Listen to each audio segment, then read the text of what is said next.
Please start, ma'am. Good afternoon, everyone. Today we are going to start with the paper code MPA 016, which deals with the title Decentralization and the Local Governance. Today in this session, we will be discussing local government, meaning उसके features क्या होंगे local government के, significance and evolution of the local government.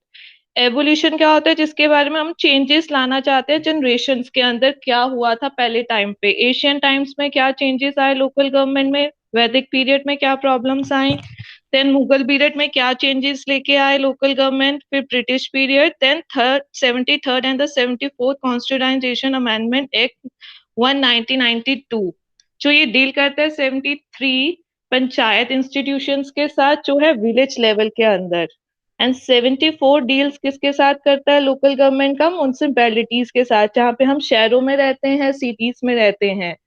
तो इसी के साथ आज हम और क्या करेंगे, वेरियस कमिटीज पढ़ेंगे लोकल गवर्नमेंट की। तो हम शुरू करते हैं कि लोकल गवर्नमेंट क्या होता है। तो what is the meaning of the local government? Local government is the administration of a local area. किसी की भी अगर हमने एडमिनिस्ट्रेशन या मैनेजमेंट देखना है, उससे पहले हमने देखना है कि हमारा कौन सा लोकल एरिया है, हमें कहाँ पे प्रॉब्लम हो रही है, जो हमारे को सर्विसेज दी गई हैं एमसी के द्वारा, या जहाँ पे भी हम जिस सिटी या सेंटर्स के अंदर हम रहते हैं, उसके अंदर हमें कोई ना कोई प्रॉब्लम रहती है। कैसी प्रॉब्लम? जैसे वाटर सप्लाई की प्रॉब्लम होगी, इलेक्ट्रिसिटी की होगी, पार्क्स की होगी, गार्डन्स की होगी, तो वो सारा का सारा कौन देखता है? हमारा लोकल गवर्नमेंट देखता है। जिसके अंदर लोकल गवर्नमेंट किस लेवल पे आती है हमारी? सबसे थर्ड बॉटम लेवल पे आती है। तो सबसे पहले कौन सी हमारी 3 लेवल्स ऑफ गवर्नमेंट्स होती है? Union government, then state government and the local government. तो अब इसके हम डेफिनेशन करते हैं कि कौन से राइटर्स ने लोकल गवर्नमेंट को एक्सप्लेन किया है। लोकल गवर्नमेंट कौन सी होती है? Local government according to the L G Goldy, उन्होंने कहा है कि एक ऐसी मैनेजमेंट है जो मैटर्स को क्लियर करती है, जो सॉल्व करती है। अब इसके हम करेक्टरिस्टिक्स देखते हैं। करेक्टरिस्टिक्स में क्या क्या पॉइंट्स हैं लोकल गवर्नमेंट के? First one is the local institution. Local institution एक ऐसा इंस्टीट्यूशन है जिससे हम एक कोई ना कोई मैनेजमेंट एडमिनिस्ट्रेशन रन करता है। जैसे अगर हम कोई काम शुरू करते हैं, उससे पहले हमारे अंदर कोई एक प्लानिंग करते हैं, फिर ऑर्गेनाइजिंग करते हैं कि हम कैसे उसको ऑर्गेनाइज करेंगे, किस सिस्टमेटिक वे से। फिर उसके अंदर स्टाफ मेंबर्स आएंगे, ऑफिशियल मेंबर्स आएंगे, नॉन ऑफिशियल मेंबर्स आएंगे, फिर हम उसको कोऑर्डिनेट कैसे करते हैं, तो कोऑर्डिनेशन होनी चाहिए उसके अंदर। Then second one is the local people. Local people क्या हुए? जैसे कि हम पीपल हैं, अब हम एक जगह पे रह रहे हैं, तो हमें कुछ ना कुछ किसी चीज की जरूरत है, सर्विसेज की प्रॉब्लम आ रही है, या हमें अपने लीडर को चूज करना है, तो उसको हम बोलते हैं लोकल पीपल। अगर पीपल नहीं होगी, प्रॉब्लम्स नहीं होगी, तो हम एडमिनिस्ट्रेशन को रन कर ही नहीं सकते हैं। Third one is the local functions. अगर हम रह रहे हैं किसी सोसाइटी के अंदर, तो हमें उन्होंने रहने के लिए कुछ सुविधा दी गई है, कुछ फंक्शंस दिए गए हैं कि वो प्रॉपर चल रहे हैं, यूटिलाइज हो रहे हैं कि नहीं हो रहे हैं। जैसे कि हमें फंक्शंस और services are the same one. तो सर्विसेज हमें कौन सी प्रोवाइड की गई है लोकल के अंदर?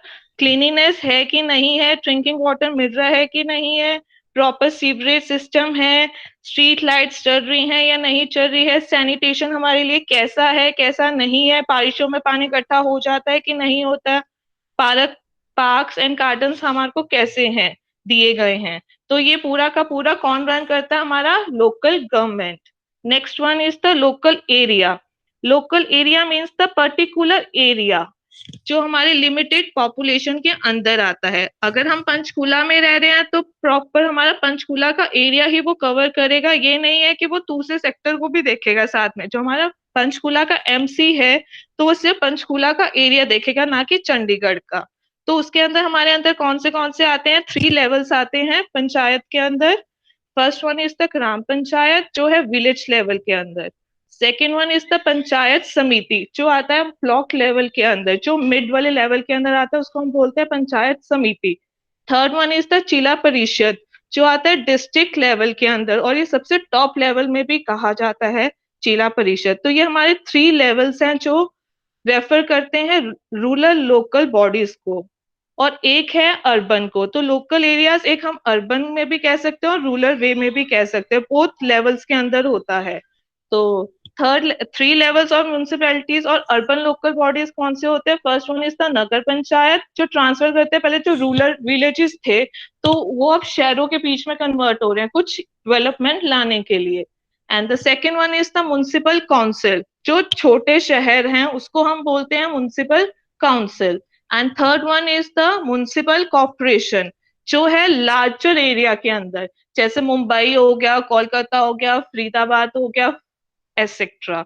Okay, next point refers to the characteristics is local finance.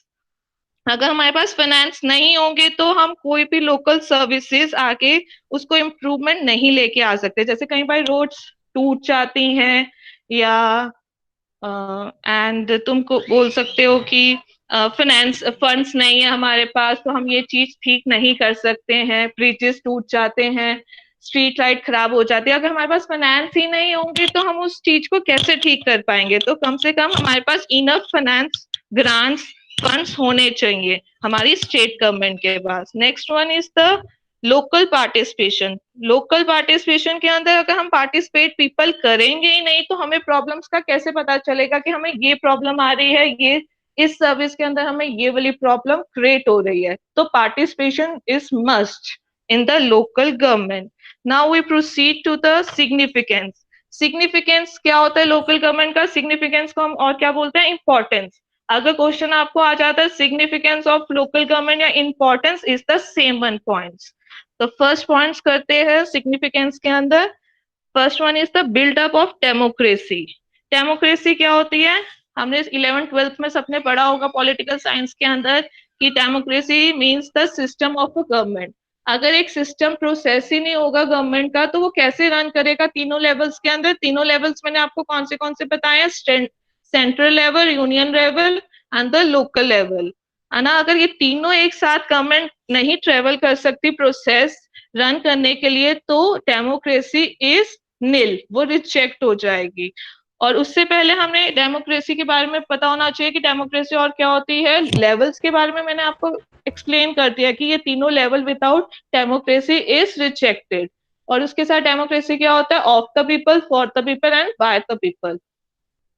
अब इसको लिंक करते हैं हम लोकल गवर्नमेंट के साथ कि डेमोक्रेसी हमें इंक्रीज क्यों करनी चाहिए लोकल लेवल के अंदर। तो एक तो ये ग्रास रूट लेवल है, कौन सा? हमारा लोकल लेवल का, जिसके अंदर डेमोक्रेसी बोलती है कि हमें कुछ इश्यूज लेके आने हैं, इम्प्रूवमेंट, डेवलपमेंट, चेंजेस लाने के लिए। अगर ये चेंज हम अपने मैटर्स को नहीं लेके आएंगे तो ये अनफुलफिलमेंट नहीं होगी उस चीज की। तब सेकंड करते हैं पॉइंट सिग्निफिकेंस का, implement of welfare state. Welfare state क्या होती है? जैसे कि बोथ लेवल्स के अंदर है, तो हम दोनों लेवल्स पढ़ रहे हैं इसके अंदर, रूरल भी और अर्बन भी। लोकल गवर्नमेंट्स के अंदर हम ये दोनों लेवल्स पढ़ के जाएंगे। तो इसी को लिंक करना है आपने हर पॉइंट्स के साथ लोकल लेवल को। तो अगर वेलफेयर स्टेट नहीं होगी, अगर हम एक इंस्टीट्यूशन रन नहीं कर सकते तो सिटीजन अपनी प्रॉब्लम कैसे लेके आएंगे? तो उस ऑब्जेक्टिव को हम कैसे फुलफिल करेंगे अगर वेलफेयर स्टेट नहीं होगा? तो हम स्टेट किसको बोलते हैं? State and the government is the link with the two same situation is the same one. And third one is the point people participation. People participation क्या, जैसे मैंने अभी आपको उसके अंदर बताया था characteristics के अंदर, is the same one in the significance also, कि अगर people participate नहीं करेंगे, अगर अपना प्लान नहीं बनाएंगे, अपना कुछ प्रॉब्लम लेके नहीं जाएंगे उस पंचायत के पास या किसी एमसी के पास कि हमें ये प्रॉब्लम आ रही है, तो पार्टिसिपेशन नहीं होगा लोकल लेवल में। लोकल लेवल का मीन्स है कि पार्टिसिपेट करना, पीपल को अपनी आवाज उठाना उस चीज के अंदर। अगर वो आवाज नहीं अपनी उठाएंगे तो उसकी कोई भी एक्टिविटी, कोई भी उसकी जो एस्पेक्ट है वो कुछ भी फुलफिल नहीं होगा, तो वो उसी प्रॉब्लम में जाता रहेगा। Fourth one is the leadership. Leadership, अगर लीडरशिप एक ग्रुप के अंदर नहीं होगी, या जैसे इलेक्शंस होते हैं, स्ट्राइक्स होती हैं हमारी लोकल लेवल्स के अंदर, अगर ये चीज नहीं होगी तो हम लीडरशिप का कुछ नहीं कर सकते। अगर लीडरशिप है, ग्रुप के अंदर यूनिफॉर्मिटी है हर चीज को लेके, तो तभी ये लोकल गवर्नमेंट आगे चल सकता है आगे हर टच को लेके, अदरवाइज ये लीडरशिप नहीं होगा। अगर हम इलेक्शंस में कोई खड़ा होता है तो हम उसको पूरी सपोर्ट करते हैं ना, उसी लेवल में हम चलते रहते हैं कि हाँ ये हमने सपोर्ट करना है, इसी को हमने चिताना है। अगर हम उसको नहीं चिताएंगे तो क्या होगा, हम उस एम जो मेन है, लीडर है, तो जो अच्छा है लीडर, तो अगर हम उसको रिस्पॉन्सिबिलिटी दे रहे हैं, उसको कोई ड्यूटी दे रहे हैं, तभी वो हमारा काम करेगा सोसाइटी के अंदर, अदरवाइज वो नहीं करेगा। Next one is the fifth point is the school of civil education. तो सिविल एजुकेशन क्या एजुकेशन होती है कि एक पॉलिटिकल पार्टिसिपेशन भी होना चाहिए। पहले तो मैंने बोला था पब्लिक पार्टिसिपेशन भी होना चाहिए, अब फिफ्थ पॉइंट के अंदर मैं बोल रही हूँ कि पॉलिटिकल पार्टिसिपेशन भी होना चाहिए। अगर हम राइट वोट नहीं करेंगे, राइट टू इलेक्ट नहीं करेंगे एक रिप्रेजेंटेटिव को ग्रुप के अंदर, तो हमारी सोसाइटी क्या हो जाएगी, एकदम खराब हो जाएगी। तो हमारी अपॉर्चुनिटीज और ऑब्जेक्टिव्स फुलफिलमेंट नहीं होंगे उस चीज के अंदर। तो मैंने आपको फर्स्ट पॉइंट बताया है सिग्निफिकेंस का कि एक डेमोक्रेसी होनी चाहिए, कि उसको इंक्रीज करना चाहिए डेमोक्रेसी लेवल को। सेकंड पॉइंट मैंने आपको बताया कि एक वेलफेयर स्टेट होना चाहिए, किसके अंदर, लोकल गवर्नमेंट के अंदर। अगर ऐसा इंस्टीट्यूशन नहीं होगा तो लोकल गवर्नमेंट ट्रेवल नहीं कर सकती, उस लेवल को रिस्पॉन्सिबिलिटी नहीं दे सकती। Third one is the people participation, people participation भी आपका होना चाहिए। Fourth one is the leadership, leadership अगर अच्छा लीडर होगा, हम एक ग्रुप के अंदर काम करेंगे, तभी हमारी हर चीज ऑब्जेक्टिव एम फुलफिल होगा, अदरवाइज नहीं होगा। फिफ्थ पॉइंट मैंने आपको बताया है political participation as in the civil education. Civil education means civil rights होने चाहिए, पॉलिटिकल राइट्स होने चाहिए उसको, और प्रैक्टिकल एजुकेशन उसको मिलनी चाहिए। अब नेक्स्ट पॉइंट करते हैं sixth one. The sixth one is the share the burden of the state government, कि हर जो भी हमारी पावर्स हैं, फंक्शंस हैं, तो वो हमारी लिंक करनी चाहिए स्टेट के साथ भी और सेंट्रल के साथ भी और लोकल लेवल के साथ भी। अगर हम उसके साथ वो परफॉर्म नहीं करेंगे तो जो हमारे सारे के सारे फंक्शंस हैं, पावर्स हैं, वो सारी की सारी कम होती जाएंगी अगर हम किसी के साथ हेल्प नहीं करेंगे। अब हमें कुछ पैसे चाहिए होते तो हम मम्मा पापा के पास जाते हैं ना, तो अगर हमारे पास नहीं होते हैं हमारे अकाउंट के अंदर, तो हम किसकी हेल्प लेते हैं, पेरेंट्स की। वैसे ही लोकल लेवल किसकी मदद करेगा, स्टेट लेवल की, स्टेट गवर्नमेंट की हेल्प करेगा, और साथ के साथ किसकी हेल्प करेगा, सेंटर से ले लेगा कि हमने ये काम करना है, हमें ये फंड्स चाहिए, हमने ये सर्विसेज ठीक करनी है लोगों के लिए, अदरवाइज वो सारा का सारा रिड्यूस हो जाएगा। Okay, next point is the seventh point is increase efficiency. हम इंक्रीज कैसे करेंगे एफिशिएंसी को, हायर गवर्नमेंट को लेके, अपनी सर्विसेज को और प्रॉब्लम्स को लेके। जो मेरी एरिया के अंदर प्रॉब्लम्स है, अगर वो ठीक नहीं होगी तो सारी की सारी एफिशिएंसी रिड्यूस में आएगी। अगर सब कुछ हमारी गवर्नमेंट हमें ठीक करके दे रही है तो ऑटोमेटिक वो जो हमारी एफिशिएंसी है वो हाई लेवल में हो जाएगी, और हमारा ऑब्जेक्टिव गोल्स एकदम फुलफिल हो जाएगा। तो दैट्स मीन्स कि इसके अंदर हमारे अंदर इंक्रीज इन एफिशिएंसी आ रही है लोकल लेवल के अंदर। Next one is the eighth point is in the significance is source of civil services. तो लोकल लेवल के अंदर जो हमारा इंडिया है वो हमें कुछ सर्विसेज दे रहा है रहने के लिए। अगर मेरा स्टैंडर्ड ऑफ लिविंग हाई है सिटीज के अंदर, तो उन्होंने हमें कुछ सर्विसेज दी गई हैं अच्छी, जैसे स्कूल्स दिए गए हैं, primary school, secondary schools, lights दी गई हैं, रोड्स प्रॉपर दी गई हैं, carpet system, maintaining of birth and deaths records दिए गए हैं, पार्क्स दिए गए हैं। अगर हम रूरल के अंदर देखें तो इतनी सुविधा हमें नहीं दी गई है जितनी हमें अर्बन में दी गई है लोकल सर्विसेज। दी तो वहां पे भी, रूरल के अंदर भी अच्छी दी गई है, बट अर्बन में अच्छी और भी अच्छी दी गई है, बट कुछ डेवलपमेंट आ रही है रूरल एरियाज के अंदर भी।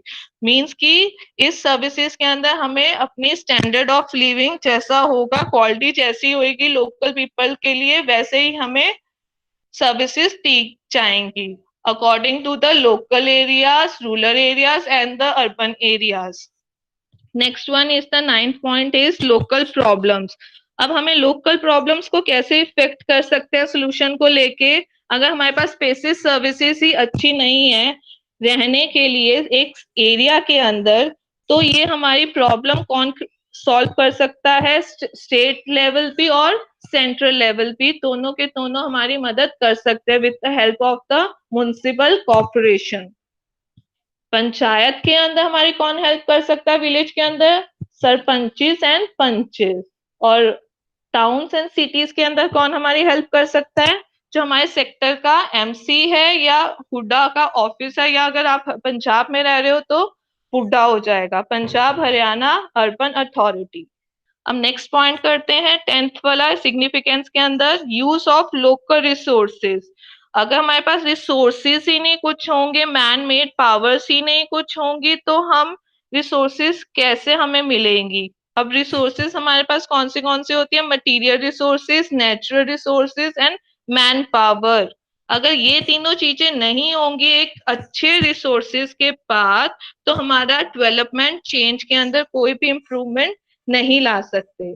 अगर डेवलपमेंट होएगी रिसोर्सेज के अंदर यूटिलाइज, हम उसको सिस्टमैटिक वे से करेंगे, बेटर यूज करेंगे, तभी लोकल गवर्नमेंट एक बेटर लोकल रिसोर्सेज यूटिलाइज कर सकेंगे। Next one is the channel of communication.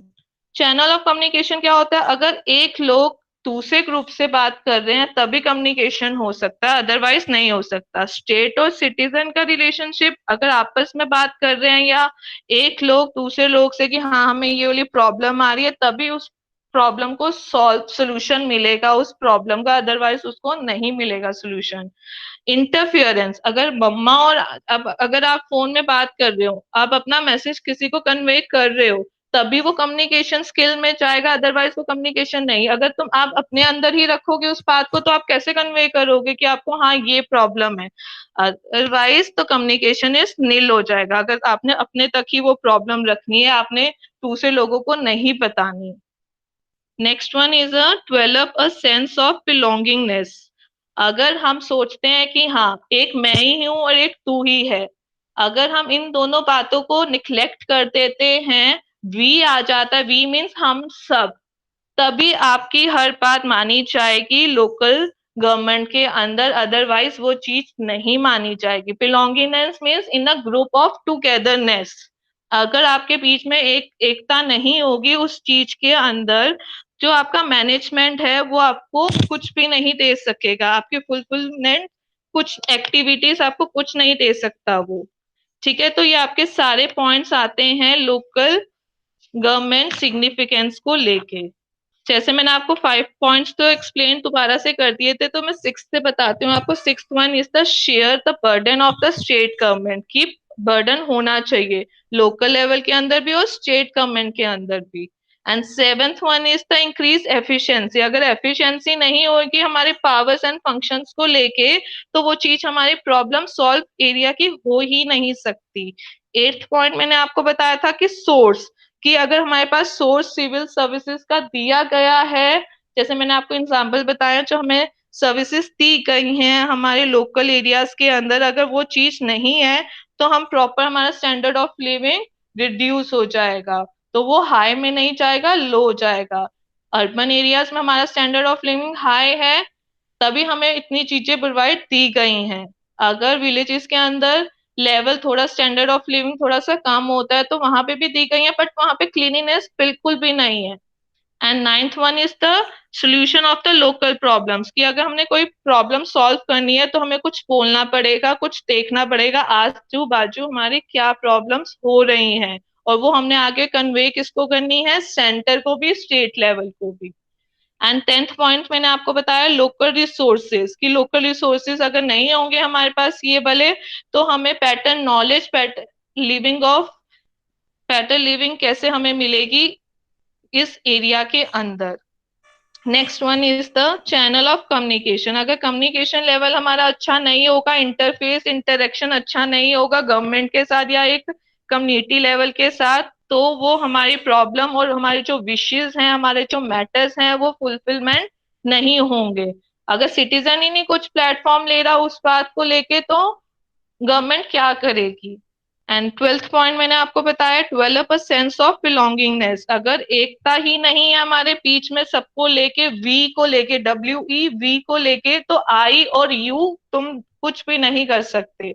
हमें एक ग्रुप में रहना पड़ेगा। अगर हम एक सोसाइटी के अंदर रह रहे हैं, मीन्स कि कोई ना कोई प्रॉब्लम सॉल्व करने के लिए तो हमें एक साथ रहना चाहिए और अपनी आवाज उठानी चाहिए अपनी एक्टिविटीज को लेकर और अपने बच्चों को लेके। ठीक है, तो ये आपका खत्म होता है meaning of local government, features and the significance of local government. अब हम करते हैं जो आपका यूनिट में भी आता है, एवोल्यूशन ऑफ लोकल गवर्नमेंट। कि एवोल्यूशन टाइम कब से चलता आ रहा है लोकल गवर्नमेंट। पहले तो लोकल गवर्नमेंट नहीं था बट किसी किसी पीरियड्स में था, बट हम उसको लोकल गवर्नमेंट नहीं बोलते थे, हम उस वर्ड को किंग, जैसे हमारे राजा वगैरह होते थे तो हम उसको ये बोलते थे कि आप हमारा काम ये करवा दो। विलेज में समिति होता था, सभा होती थी, तो हम उनके पास जाते थे प्रॉपर। तो हम शुरू करते हैं एवोल्यूशन। एवोल्यूशन मीन्स कि ये प्रोसेस कैसे चलता हुआ आ रहा है कहीं सालों से। तो एक तो ये तो सबसे जो कंसेप्ट है लोकल सेल्फ गवर्नमेंट या लोकल गवर्नमेंट, ये सबसे पुराना चलता आ रहा है इंडिया के अंदर। और ये जो स्टार्ट हुआ था, सबसे पहले स्टार्ट हुआ था वैदिक पीरियड के अंदर। वैदिक पीरियड के अंदर होता था एक विलेज जहाँ पे सारे इकट्ठे पेड़ के नीचे बैठ जाते थे और एक समिति समिति फॉर्म में या सभा फॉर्म में उसको प्रॉब्लम को सुनते थे। आपने देखा होगा रामायण टाइम पे या महाभारत टाइम पे कि सारे के सारे इकट्ठे हो जाते थे और एकदम बात करते थे। अब तो हम ऑफिसेस में जाते हैं, लाइन में खड़े होते हैं, मीटिंग के लिए वेट करते हैं, कई बार तो हम लिख के भी नोट डाल देते हैं कि हमें ये प्रॉब्लम आ रही है। ठीक है, तो पहले टाइम पे विलेजेस में क्या होता था, समिति बैठती थी और सभा, एक हेड होता था तो वो सबकी बातें सुन लेता था। एंड सेकेंड वन, और उस टाइम पे क्या होता था, एक राजा होते थे जो सारे के सारे पैसे कलेक्ट करते थे काम के लिए कि हाँ हमें ये वाले पैसे चाहिए, हमने यहाँ पे ये चीज ठीक करनी है, अपने गांव के अंदर बिजली लेके आनी है, पानी, चलो पहले नहीं होती थी ये चीजें, अब होने लगी है पानी और बिजली की समस्याएं।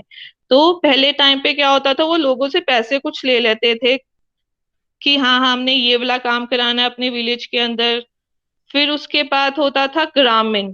फिर ग्रामीण का नाम हमने सुना कि विलेज का हेड कौन होता है, ग्रामीण। तो ग्रामीण आया, उसके बाद हमने देखा कि मौर्य पीरियड आ गया। मौर्य पीरियड के अंदर उन्होंने बोला कि विलेज, स्पेशली उन्होंने विलेज एक नाम रख दिया एडमिनिस्ट्रेशन को रन करने के लिए। एडमिनिस्ट्रेशन क्या होता है, जो हम लोगों को प्रॉब्लम वो सॉल्व कर सके कि हाँ ये वाली प्रॉब्लम लोगों को आ रही है सर्विसेज के अंदर, तो उन्होंने एक स्पेसिफिक नाम लिख दिया कि विलेज ही है ऐसा एक यूनिट है जो एडमिनिस्ट्रेशन को रन कर सकता है।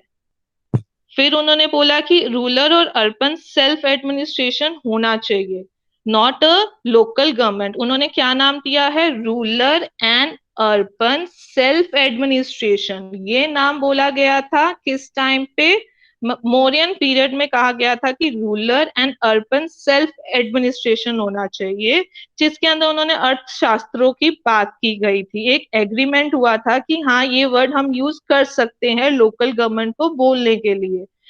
फिर उन्होंने बोला कि पंचायत और विलेज गवर्नमेंट जो है एंशियंट इंस्टीट्यूशन है। पहले तो उन्होंने बोला कि हाँ विलेज होना चाहिए, फिर उन्होंने दूसरा नाम लिया कि रूरल एंड अर्बन होना चाहिए। अब उन्होंने बोला है एशियन टाइम पे कि पंचायत वर्ड और विलेज गवर्नमेंट होने चाहिए, तो ऑर्गेनाइजेशन होनी चाहिए जो हमारा लोकल लेवल चला सके उसी प्रोसेस को लेके। तो उन्होंने अगला नाम बोला है कि अगर ये चीज हमारे पास नहीं होगी अपने इश्यूज और मैटर्स को सॉल्व करने के लिए, तो हम अपना गवर्नमेंट कैसे चलाएंगे। तो मेन फोकस उन्होंने उसके ऊपर नाम लिख दिया है विलेज एंड पंचायत। फिर आया मुगल पीरियड। मुगल पीरियड के अंदर उन्होंने नाम दे दिया है local institution. Is the same one, मैं सेम बात बोल रही हूँ, local institution is the same one with the local government also. Panchayat और village government is same with the local government, but उन्होंने नाम डिफरेंट दे दिया अलग अलग पीरियड के हिसाब से। तो मैं पीरियड किसके बारे में बात कर रही हूँ, जनरेशंस की। वैदिक पीरियड जनरेशन में क्या हुआ, ये हर फेज में अलग अलग नाम दिए गए हैं, उस टाइम पे ये होता था। एट प्रेजेंट उन्होंने, अब तो हमारे चैप्टर में क्या है, लोकल गवर्नमेंट। अगर उन्होंने आपसे हिस्ट्री पूछ ली है तो ऐसे आपको वैदिक पीरियड मौर्य पीरियड का अलग अलग आपको बताना पड़ेगा। ठीक है, तो हम बात कर रहे थे अब मुगल पीरियड्स की। तो उन्होंने बोल दिया है कि लोकल इंस्टीट्यूशंस होने चाहिए, हर किसी को फ्रीडम नहीं मिलनी चाहिए बोलने के लिए कुछ लोगों को बोलने के लिए अवेयरनेस होनी चाहिए कि हाँ ये वाली गलती है। अब तो हम सारे बोल पड़ते हैं घर में कि हाँ ये प्रॉब्लम आ रही है, ये प्रॉब्लम है, पर लेके तो एक दो आदमी ही चाहते हैं ऑफिस के अंदर कि हाँ ये प्रॉब्लम है। तो उस टाइम पे उन्होंने बोला था कि हर लोगों को फ्रीडम नहीं होनी चाहिए बोलने के लिए, सिर्फ एक ही मुगल टाइम पे होनी चाहिए। फिर उसके बाद इन्होंने बोला कि ब्रिटिश टाइम में कुछ फेजेस हैं। The history of the local government in India under the British rule.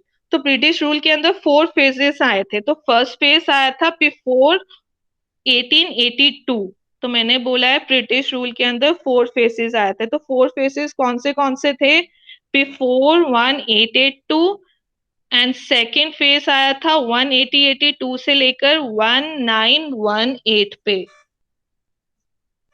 Second phase आया है 1882 से लेकर 1918 तक। थर्ड फेज आया था ब्रिटिश रूल में, जो आया था 1919 से लेकर 1935 तक। 1919 से लेकर 1935 तक is the third stage, third phase of the British rule. और फोर्थ फेज कौन से ईयर में आया था? 1935 से लेकर 1947 तक। तो हम फर्स्ट फेज करते हैं कि उन्होंने क्या बोला ब्रिटिश रूल ने इस फर्स्ट फेज के अंदर। जो मैंने आपको बताया कि पहले क्या होता था बिफोर 1882 में, तो लॉर्ड रिपन आए थे। ये एक साइंटिस्ट का नाम है जो पब्लिक एडमिनिस्ट्रेशन को चलाता था। उन्होंने एक प्रपोजल दिया था, जस्ट डॉक्यूमेंट्स के अंदर एक एग्रीमेंट लिखा था कि लोकल सेल्फ गवर्नमेंट होनी चाहिए, लोकल सेल्फ गवर्नमेंट होनी चाहिए। तो लोकल सेल्फ गवर्नमेंट और लोकल गवर्नमेंट के अंदर क्या फर्क हुआ? क्योंकि मैं कब से स्टार्टिंग से लोकल गवर्नमेंट गवर्नमेंट बोल रही थी, अब मैं आपको बोल रही हूँ जब उसने प्रपोजल दिया। किसने प्रपोजल दिया? लॉर्ड रिपन ने। तो उसने प्रपोजल रखा है कि लोकल सेल्फ गवर्नमेंट होनी चाहिए। तो अब इन दोनों के अंदर क्या डिफरेंस हुआ? Local government and the local self government. तो लोकल गवर्नमेंट में आपको क्या बता रही हूँ कि लोकल गवर्नमेंट क्या होता है? एक ऐसी एडमिनिस्ट्रेशन होती है जो लोकल एरियाज के लिए लोकल प्रॉब्लम सॉल्व की जाती है। 73rd के लिए भी और 74th के लिए भी। 73rd वाला मैंने आपको क्या बताया था कि 73rd वाला डील करता है विलेज लेवल्स को, and 74 deals with the towns and cities. तो दोनों के लिए लोकल गवर्नमेंट करता है काम। तो वैसे ही लोकल सेल्फ गवर्नमेंट क्या हुआ? लोकल सेल्फ गवर्नमेंट हुआ है कि जैसे पहले टाइम पे होता था कि हम अपॉइंट करते थे किसी एक स्टाफ को काम करने के लिए, बट इधर तो पूरा का पूरा ऑर्गेनाइजेशन देख रहा है लोकल गवर्नमेंट को। और लोकल सेल्फ गवर्नमेंट के अंदर एक इंस्टीट्यूशन काम करेगा एक ही काम को लेके। जैसे कि एक किसी को हमने रिस्पॉन्सिबिलिटी दे दी। अब जैसे हमारे हर एजुकेशन लेवल्स के अंदर हर डिपार्टमेंट्स अलग अलग होते हैं। जैसे सिलेबस के लिए डेट शीट के लिए अलग अलग बनाए जाते हैं, जैसे टीचिंग के लिए, और दूसरे काम करने के लिए नॉन टीचिंग स्टाफ होते हैं। तो हम उन वो एक टीचर्स तो आपको पढ़ाएंगे, टीच करेंगे, तो उनको पता है कि उसके अलावा उनका कोई काम ही नहीं है। अगर हमने इंटरनल्स को देखना, आपकी डेट शीट्स को देखना, आपकी लीव को देखना, तो वो सारा काम कौन करता है? हमारा एक नॉन टीचिंग स्टाफ करता है। वैसे ही लोकल गवर्नमेंट पूरा का एक जैसे वीसी है, वाइस चांसलर है, पूरी यूनिवर्सिटी को वो चेक करता है, उसका पूरा का पूरा उसको देखता है, रिव्यू करता है उसको। वैसे ही लोकल गवर्नमेंट है। लोकल सेल्फ गवर्नमेंट कौन हुए? जो एक teacher, teaching staff and non teaching staff जो एट अ टाइम एक ही को ध्यान रखे, उसको बोलते हैं लोकल सेल्फ गवर्नमेंट। अब करते हैं सेकंड फेज। तो सेकंड फेज में क्या बोला था लॉर्ड रिपन ने? कि मोर पावर्स होनी चाहिए। अगर हमारे पास पावर फंक्शंस नहीं होंगे तो हम एरिया को, स्टेट को कैसे हम उसको ट्रांसफर कर सकते हैं? अगर हमारे पास पावर्स ही नहीं होंगे, रिस्पॉन्सिबिलिटीज ही नहीं होगी, सर्विसेज ही नहीं होंगी, तो हम आगे क्या करेंगे चेंजेस?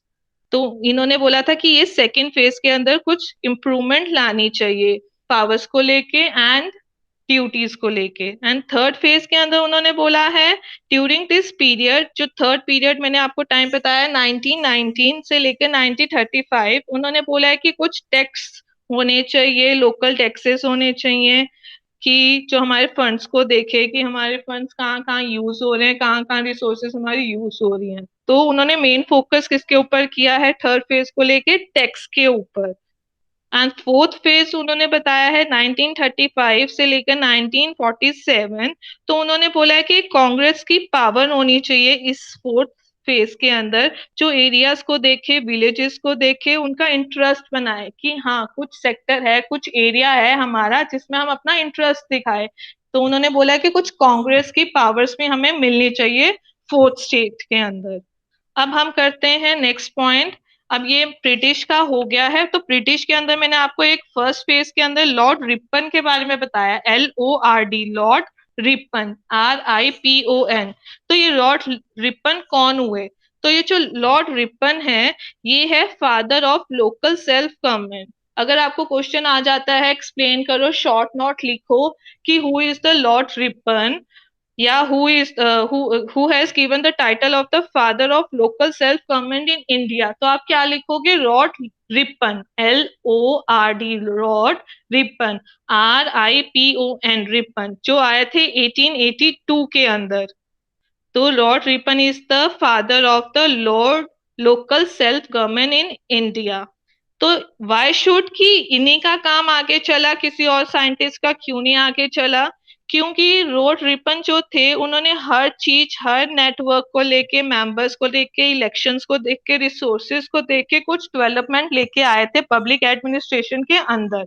अगर वो ऐसा कुछ नहीं करते, कुछ रिफॉर्म्स या कुछ चेंजेस, कुछ डेवलपमेंट लाने के लिए कुछ ना करते, तो लॉर्ड रिपन फादर ना होते लोकल सेल्फ गवर्नमेंट का।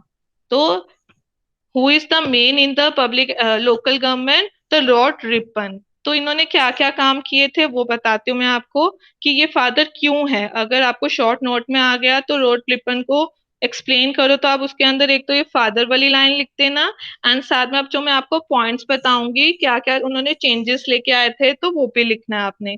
तो first one is the spreading of local institution. तो उन्होंने स्प्रेड किए थे, हर जगह उन्होंने लोकल इंस्टीट्यूशन को सेटअप किए थे हर कंट्री में, कि हाँ रूरल एरियाज भी होने चाहिए, जरूरी नहीं है कि अर्बन ही होने चाहिए, कुछ शहरों के साथ साथ गांव भी होने चाहिए। तो उन्होंने ना डिवाइड कर दिए थे सेटअप, पहले तो उन्होंने स्टार्ट किया कि हाँ ऐसा ऐसा होना चाहिए, तो हर कंट्री में उन्होंने कुछ लेके आए थे नेटवर्क्स, कि हमारा एफिशिएंसी बढ़े आगे को, ना कि कम होता रहे। सेकेंड पॉइंट, उन्होंने ऑफिशियल मेंबर्स लेके आए थे, जो ऑफिशियल मेंबर्स है जिनकी इन्होंने हेल्प ली थी। तो आगे तो मेंबर्स बहुत ज्यादा होते हैं हर कमेटीज को लेके, कमेटीज भी थी इसके अंदर, कमीशंस भी थे लोकल लेवल। जैसे मैंने आपको बता रही हूँ कि पीरियड्स वाइज ही थे, फेजेस वाइज ही थे, वैसे ही कमीशंस भी आए थे और कमेटीज भी आई थी, जिनके अंदर इन्होंने बोला था कि कुछ मेंबर्स होने चाहिए बट शॉर्ट में होने चाहिए, स्मॉल नंबर्स में होने चाहिए, लार्ज में नहीं होने चाहिए मीटिंग्स के अंदर, और ना more than one third total members होने चाहिए। तो एक तो इन्होंने एक ये बोला था कि जो ऑफिशियल मेंबर्स है should be in a small in numbers, and one third total members होने चाहिए। एंड थर्ड चीज उन्होंने बोला था कि पीपल पार्टिसिपेशन होना चाहिए लोकल अफेयर्स को देखते, लोकल एक्टिविटीज को देख के। एंड इलेक्शन सिस्टम भी होना चाहिए, अगर इलेक्शन सिस्टम नहीं होगा तो हम right to vote, right to elect कैसे करेंगे? तो एक पूरा मैनेजमेंट होना चाहिए इलेक्शंस का भी। और एक उन्होंने बोला था कि सफिशिएंट रिसोर्सेज होने चाहिए, फंड्स होने चाहिए, ग्रांट्स होने चाहिए, तभी हमारी रिस्पॉन्सिबिलिटी मैनेजमेंट आके हमारे लिए काम करेगी, अदरवाइज वो काम नहीं करेगी। तो ये जो मैंने आपको 4-5 पॉइंट्स बताए हैं, जो वो रॉड रिपन के अंदर आपने लिखने हैं कि ये कैसे आए हैं।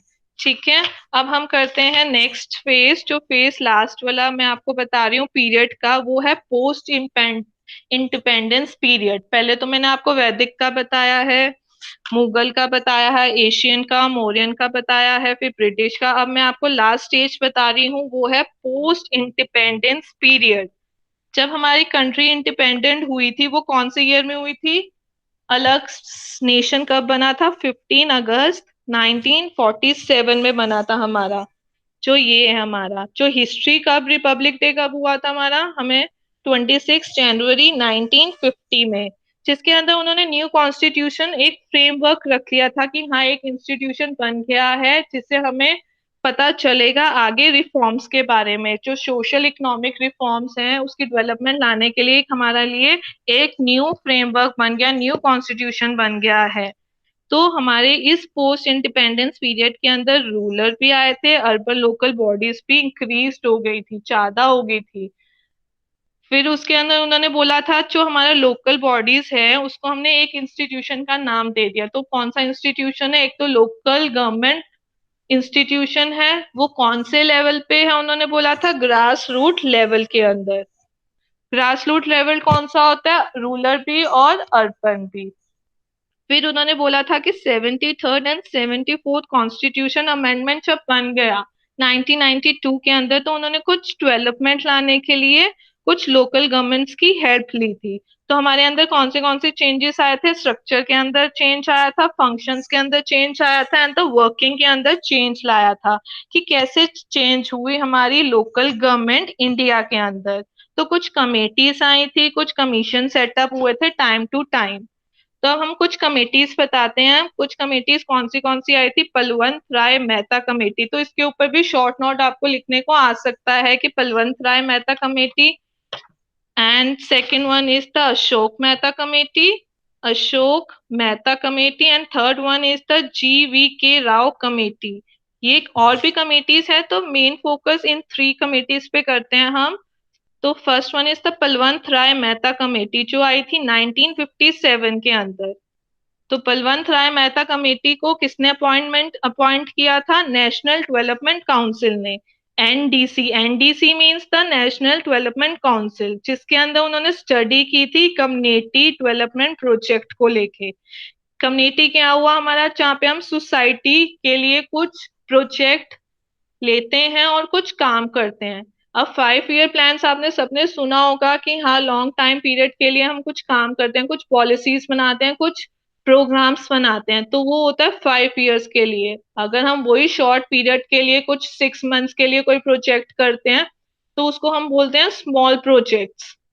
तो वैसे इन्होंने कुछ प्रोजेक्ट्स में काम किया था पलवंत राय कमेटी के अंदर। सिर्फ इन्होंने काम किया था सिर्फ रूरल एरियाज के अंदर, ना कि अर्बन एरियाज के अंदर। बलवंत राय मेहता कमेटी ने सिर्फ काम किया है विलेजेस के अंदर, ना कि टाउन्स और सिटीज के अंदर। तो इनका काम था कि प्लानिंग को देखना, इम्प्लीमेंटेशन उस प्रोसेस की हो रही है कि नहीं हो रही, डिसीजन मेकिंग कैसा हो रहा है। अगर हमने कुछ बात की है ग्रुप के अंदर रूरल एरियाज को लेके, अगर वो ठीक तरह डिसीजन नहीं ले रहे हैं, तो हमें आगे किसके पास जाना है? तो उन्होंने इस पे फोकस किया था, प्लानिंग पे, इम्प्लीमेंटेशन में एंड डिसीजन मेकिंग में। तो इन्होंने कुछ वर्क्स बताए हैं कि इसके अंदर बलवंत राय मेहता ने बोला है कि इसके अंदर 3 सिस्टम होने चाहिए, 3 टायर सिस्टम होना चाहिए रूरल लोकल गवर्नमेंट का। जो है अर्बन विलेज पंचायत को at the village level, and the panchayat samiti at the block level. Third one is the Zila Parishad at the district level. तो इन्होंने बोला था कि तीनों लेवल्स होने चाहिए रूरल के अंदर, इस कमेटी के अंदर इन्होंने ये बोला है। सेकंड पॉइंट इन्होंने बोला है कि इनफ पावर्स होनी चाहिए पंचायत राज इंस्टीट्यूशन। तो पंचायती राज इंस्टीट्यूशन कौन से होते हैं? विलेज, विलेज को ही बोलते हैं हम, और रूरल लोकल बॉडीज को ही बोलते हैं पंचायती राज इंस्टीट्यूशन।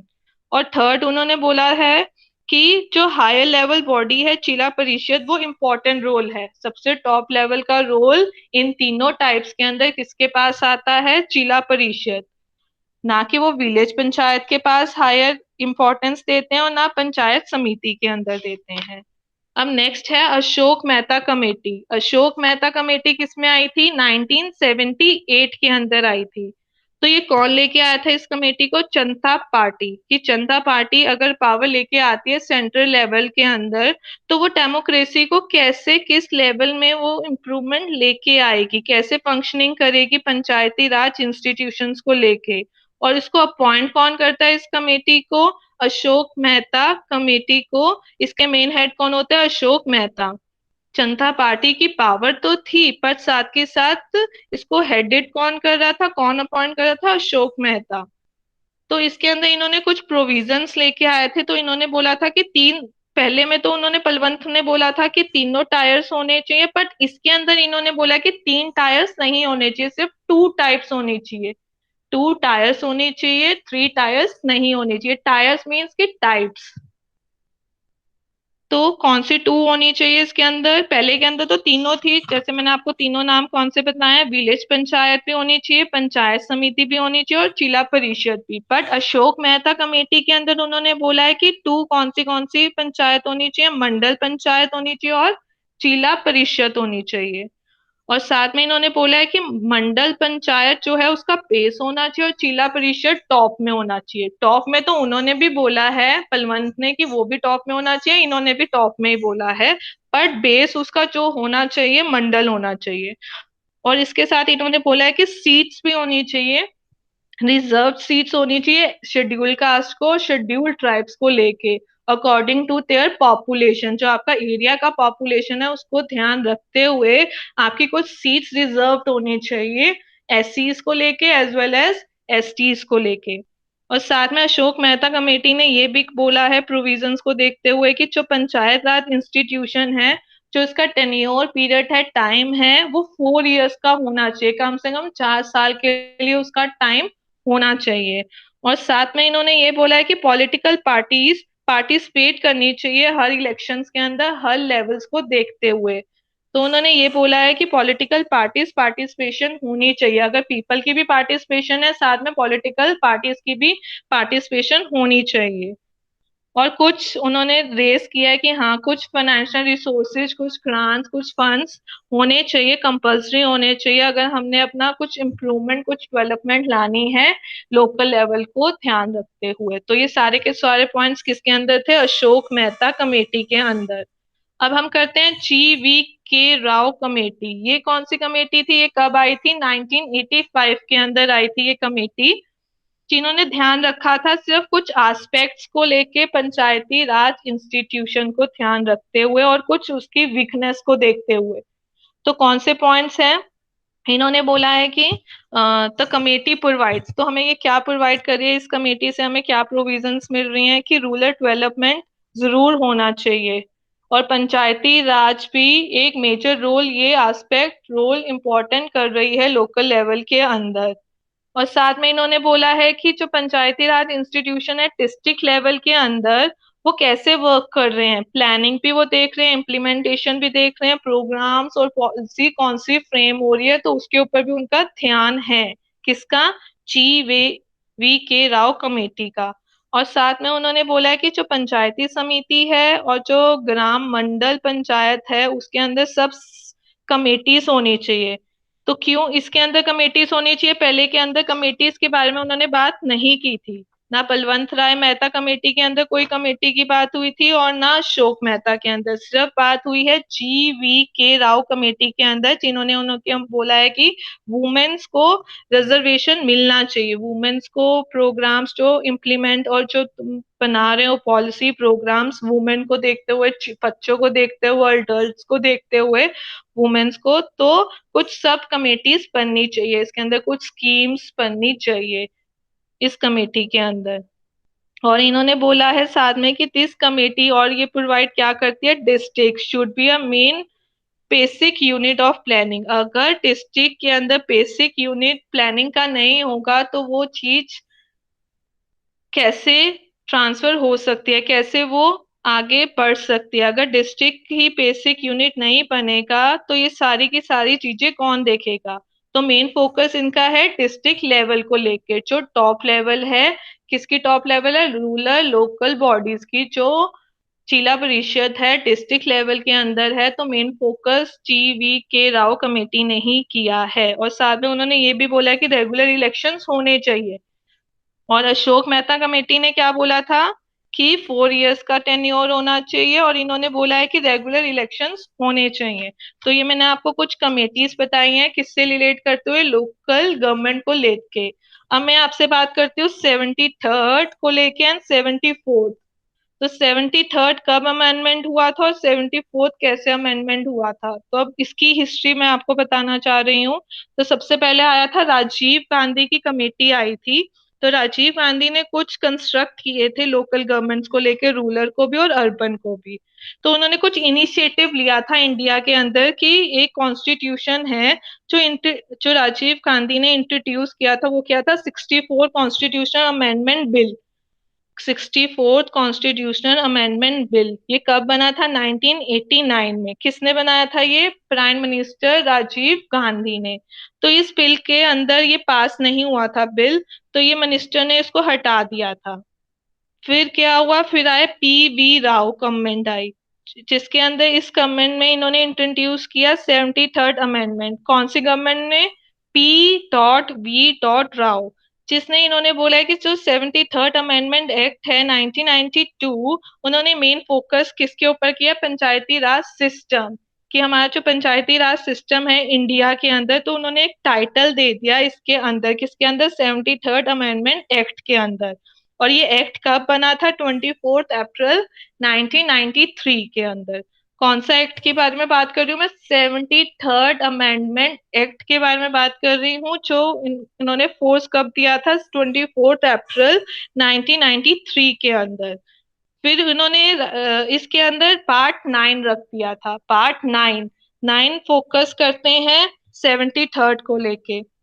तो ये कब बना था? 24 अप्रैल 1993 के अंदर, पंचायती राज सिस्टम। और इसके अंदर पार्ट 9, जो पार्ट 9 है, वो भी किसके साथ डील करता है? 73rd कॉन्स्टिट्यूशनल अमेंडमेंट एक्ट के साथ।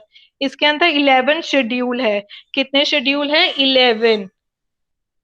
फिर इसके अंदर इन्होंने एक्ट के अंदर कुछ प्रोविजंस लेके आए थे, जैसे मैं आपसे बात कर रही हूँ, जैसे 3 टायर सिस्टम होने चाहिए। कौन से 3 टायर सिस्टम? ग्राम पंचायत या village panchayat at the village level, and second one is the panchayat samiti at the block level, and Zila Parishad at the district level.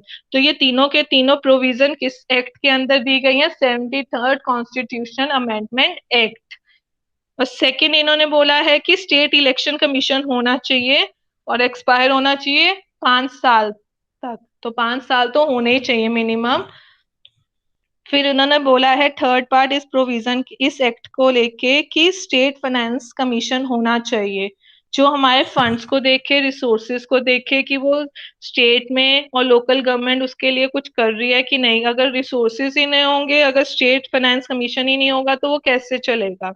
ठीक है, तो ये सारे के सारे मैंने आपको बताए हैं point 73rd constitutional amendment act के अंदर।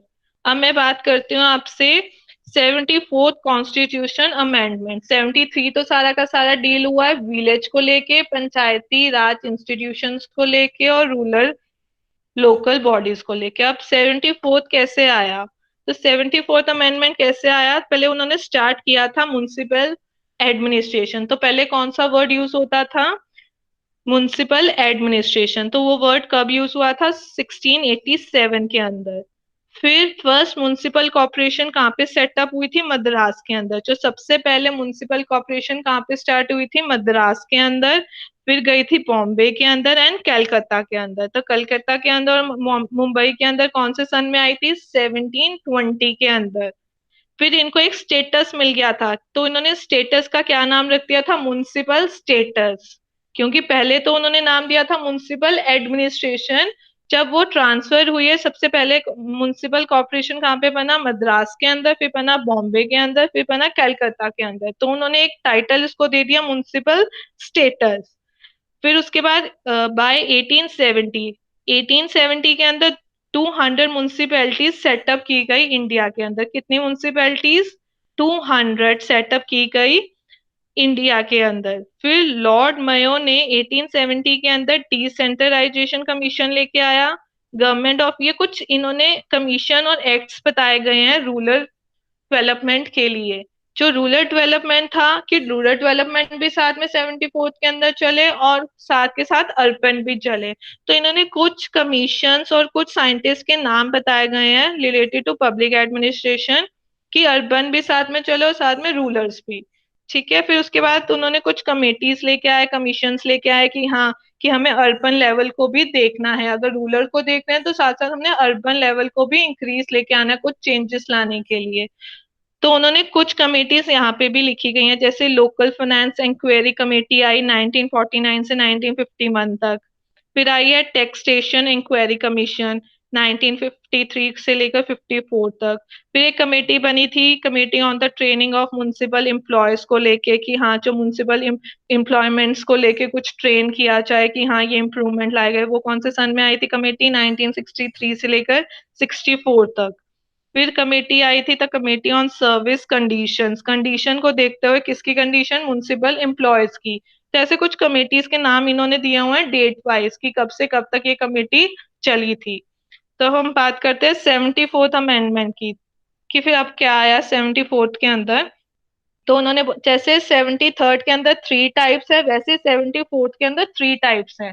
तो वो तो लिंक करता है 73 पंचायत के साथ, और ये करता है म्युनिसिपैलिटीज के साथ। तो इसके 3 टाइप्स कौन से होते हैं 74th के? नगर पंचायत, नगर पंचायत का क्या मतलब हुआ? जो ट्रांसफर करता है रूरल से अर्बन, जो लोग रूरल से अर्बन की तरफ जा रहे हैं, ठीक है। जो पहले गांव थे अब उसके अंदर भी कुछ डेवलपमेंट लेके आए हैं 21st सेंचुरी के अंदर, तो वो कुछ शहर बन गए हैं। तो वैसे ही तो सेकंड टाइप है म्युनिसिपैलिटीज की, म्युनिसिपल काउंसिल। तो म्युनिसिपल काउंसिल कौन से लेवल पे होता है? स्मॉल अर्बन एरियाज के अंदर। And third one is the municipal corporation, municipal corporation होती है लार्जर अर्बन एरियाज के अंदर, ठीक है। ऐसे ये 3 टाइप्स हैं म्युनिसिपैलिटीज को लेके। और साथ में इन्होंने बोला है कि कुछ सीट्स होनी चाहिए, रिजर्व सीट्स होनी चाहिए वुमेन्स के लिए भी, शेड्यूल कास्ट के लिए भी, और शेड्यूल ट्राइब्स के लिए भी, अकॉर्डिंग टू द पॉपुलेशन। तो कुछ स्पेसिफिक रिजर्वेशन होनी चाहिए, ठीक है। और साथ में इन्होंने बोला है कि 1/3 होनी चाहिए रिजर्वेशन वुमेन्स के लिए, और ड्यूरेशन जो टर्म है, टाइम पीरियड टेन्योर जो हम बात करते हैं, वो होना चाहिए कम से कम 5 साल के लिए। और इलेक्शन तो होने चाहिए हर 6 महीनों के बाद होने चाहिए, ठीक है। और साथ में इन्होंने अब 73rd के अंदर मैंने आपको बताया था कि ये पार्ट 9 डील करता है, और म्युनिसिपैलिटीज के अंदर कौन सा पार्ट है? Part 9A, no A, A for apple वाला ए, ठीक है। तो 73rd के लिए पार्ट 9, और 74th के लिए 9th ए, 9A। और ये जो 73rd अमेंडमेंट है उसके आर्टिकल है 243 से लेकर 243 ओ तक, ओ फॉर आउल वाला ओ, ठीक है। आर्टिकल 243 टू 243 ओ तक, ये सारे के सारे जो आर्टिकल्स है वो लिंक करते हैं 73rd कॉन्स्टिट्यूशन अमेंडमेंट को। और जो आर्टिकल 243 पी से लेके 243 जेड जी तक है, वो डील करते हैं 74th कॉन्स्टिट्यूशनल अमेंडमेंट को। तो मैंने बात की है 243 से लेकर 243 ओ तक, वो है 73rd। एंड 74th के आर्टिकल कहाँ से शुरू होते हैं? 243 पी, पी फॉर पिग से लेके 243 Z G, Z for zebra और जी फॉर जिराफ तक, ठीक है। तो ये सारे के सारे लिंक करते हैं। और जैसे मैंने आपको बताया 73 के अंदर 11th शेड्यूल है, वैसे 74th के अंदर 12th शेड्यूल है, ठीक है। तो ये आपका पार्ट खत्म होता है आज का। Meaning of local government, significance and features as well as evolution of the local government, जो ये मैंने आपके साथ डील किया है आज। और कल हम पढ़ेंगे फीचर्स क्या होते हैं 73rd के एंड 74th के। तो वो मैं आपको पैरेलल करवाऊंगी, जैसे मैंने अभी आपको थोड़ा बहुत 73rd और 74th का पैरेलल बताया है एवोल्यूशन के अंदर, हिस्ट्री के अंदर, वैसे ही कल मैं आपको फीचर्स भी दोनों के ऐसे पैरेलल।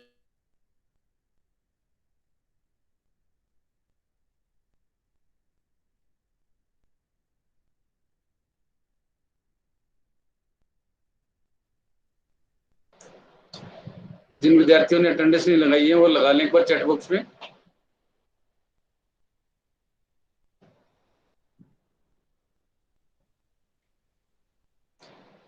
सतीश जी अपना माइक ऑन कर रहे हैं।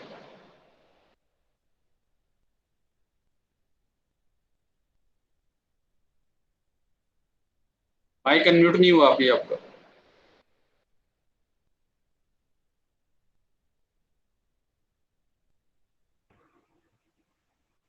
जी हेलो बोलिए बोलिए। सर, थोड़ी क्वेरी करनी थी क्योंकि जो हमारा प्रोजेक्ट था सर, वो हमारा प्रोजेक्ट कंप्लीट नहीं हो पा रहा है। अब कैसे करें उसको सर, क्योंकि असाइनमेंट तो हमने जमा कर दिए हैं, ना हमें बुक्स मिली हैं, ना कोई ऑनलाइन कुछ मटेरियल आया है, और अब हम क्या करें? देखिए ये तो समस्याएं पूरे देश के साथ ही हैं, ऐसा नहीं है कि कोई सिर्फ नहीं सर, अभी वो जो देश की समस्या है। 3 महीने से तो यूनिवर्सिटी बंद है। हाँ जी सर। ठीक है ना। तो 3 महीने से यूनिवर्सिटी बंद है, तो कोई बुक्स का, डिस्पैच का ये तो कोई प्रावधान होने वाला अभी है नहीं है दूर तक। Okay sir. तो जो अवेलेबल है डिजिटल फॉर्म में, आप उसका प्रयोग करें और सर जो आपकी कक्षाएं लग रही हैं इनका लाभ उठाएं। हाँ जी सर, वो तो ठीक है, लेकिन हमने असाइनमेंट्स और ये तो सब कर दिया है, लेकिन जो प्रोजेक्ट है उसके बारे में हमने थोड़ा वो है, क्योंकि उसमें कुछ डाउट्स भी उसमें होते हैं। और अगर हम स्टडी सेंटर नहीं जा सकते तो वो पोस्ट प्रोजेक्ट बाद में भी जमा कर सके हम, उसके लिए कुछ ऐसा है, क्योंकि बाद में फिर रिजल्ट डिक्लेयर नहीं हो या फिर एग्जाम ना देने दिया जाए, ऐसा तो कुछ नहीं होगा। नहीं, ऐसा तो कुछ नहीं है, प्रोजेक्ट तो बाद में भी सबमिट हो सकता है। ओके सर, हाँ बस ये पूछना था, बाकी असाइनमेंट्स हमने जमा कर दिए हैं सर ऑनलाइन, तो यही आप रह गया प्रोजेक्ट का ही थोड़ा डाउट्स हैं, उसके बाद ही हम बना के। सिनॉप्सिस है आपके प्रोजेक्ट में? सर MPAP 2 है सर। एक बार रीड कर लेना सिनॉप्सिस है या नहीं है।